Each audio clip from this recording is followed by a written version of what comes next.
আমাৰ গাঁৱৰ এজন ৰচুল হক তেখেতৰ নাম। তেওঁ ইয়াত আহিছে আলমগঞ্জ পাকঘৰ হয় এইখন। ইয়াত আহিছে গৰু লৈ। গৰুৰ লগত লৈ যেতিয়া ঘৰত উভতি যাবলৈ ধৰিছিল তেতিয়া এই নৈখন পাৰ হৈছে এই নৈখনত ডুব গৈছিল। মোটামুটি প্ৰায় 2 ঘণ্টামান হৈ গ'ল। এতিয়ালৈকে আমি আৰক্ষীক জনাইছোঁ, আৰক্ষী ইয়াত উপস্থিত হৈছে আৰু লগতে এছ ডি আৰ আহিছে।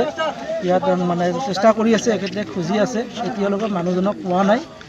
গতিকে আমি আশা কৰিছোঁ চেষ্টা অব্যাহত থাকিলে মনে হয় পাই যাব। কোনোবাই আছিল নেকি লগত? তেওঁৰ লগত কোনেও নাছিল, অকলেই আছিল তেওঁ। কেনেকৈ গম পালে আপোনালোকে যে নদীত ডুব গৈছিল? ইয়াৰে মানুহ দেখা পাইছিল, প্ৰত্যক্ষ কৰিছিল। দেখা পাইছিল। ৰচুল হক। বয়সটো কিমান হ'ব? বয়সটো 55 ইয়াৰ। এতিয়ালৈকে কোনো অনুসন্ধান পোৱা যায়? এতিয়ালৈকে অনুসন্ধান পোৱা নাই। গাঁৱৰ মানুহ বহুত একগোট হৈছে, আপোনালোকে চাইছে, বহুত মানুহ ইয়াত একগোট হৈ গাঁৱৰ পদ্ধতিৰ কিছুমান ৰছীৰে চেষ্টা কৰিছিল, পোৱা নাই। এতিয়ালৈকে আৰক্ষী আহিছে। পানী কিমান আছে? মোটামুটি 15 ফুটমান হ'ব। কি নৈ এইটো? এই টিপকাই নৈ। আমাৰ গাঁৱৰ এজন ৰচুল হক তেখেতৰ নাম। তেওঁ ইয়াত আহিছে আলমগঞ্জ পাকঘৰ হয় এইখন। ইয়াত আহিছে গৰু লৈ। গৰুৰ লগত লৈ যেতিয়া ঘৰত উভতি যাবলৈ ধৰিছিল তেতিয়া এই নৈখন পাৰ হৈছে এই নৈখনত ডুব গৈছিল। মোটামুটি প্ৰায় 2 ঘণ্টামান হৈ গ'ল। এতিয়ালৈকে আমি আৰক্ষীক জনাইছোঁ, আৰক্ষী ইয়াত উপস্থিত হৈছে আৰু লগতে এছ ডি আৰ আহিছে। ইয়াত মানে চেষ্টা কৰি আছে, এখেতে খুজি আছে, এতিয়ালৈকে মানুহজনক পোৱা নাই।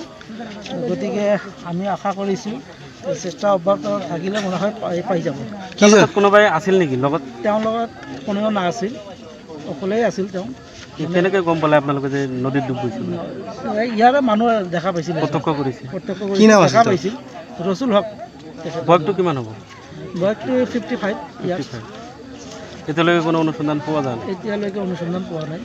গাঁৱৰ মানুহ বহুত একগোট হৈছে, আপোনালোকে চাইছে, বহুত মানুহ ইয়াত একগোট হৈ গাঁৱৰ পদ্ধতিৰ কিছুমান ৰছীৰে চেষ্টা কৰিছিল, পোৱা নাই। এতিয়ালৈকে আৰক্ষী আহিছে। পানী কিমান আছে?